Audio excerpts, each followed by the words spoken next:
Online housemates and kuya, ito na po yung love letter ko kay EJ. Hawak-hawak ko na. Okay, ito yung nakalagay. Smile before you read. Dear EJ Falcon. So, bubuksan ko na siya. Tapos, babasahin ko.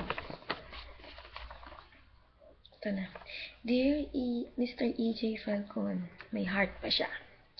Una sa lahat, magandang araw po sa iyo at nais ko munang ipakilala ang sarili ko sa inyo. Ako po ay si Mary Jane Tolinaw Cabasag. Nakapagsulat po ako sa inyo dahil nais ko pong malaman niyo na crush ko po kayo simula nung PBB. Nanonood ako palagi dahil ikaw ang inaabangan ko sa batch nyo.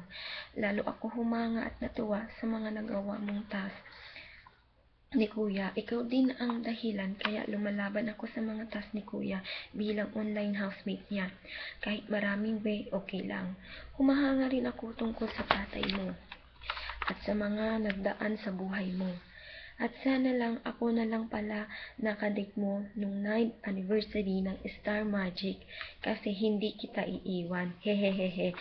Close open parenthesis, etos lang. Proud din po ako sa inyo kasi kahit ganon ang nangyari, sinabi mo na wag natin husgahan si Miss Eden Adarna na lasing lang siya. Tama yan, idol. Good guy ka talaga. Napansin ko mahaba na sulat ko. Hanggang dito na lamang. Maraming salamat and God bless po sa inyo.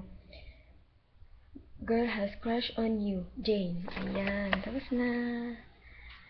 Yan ang sulat ko. Yan. Bye-bye.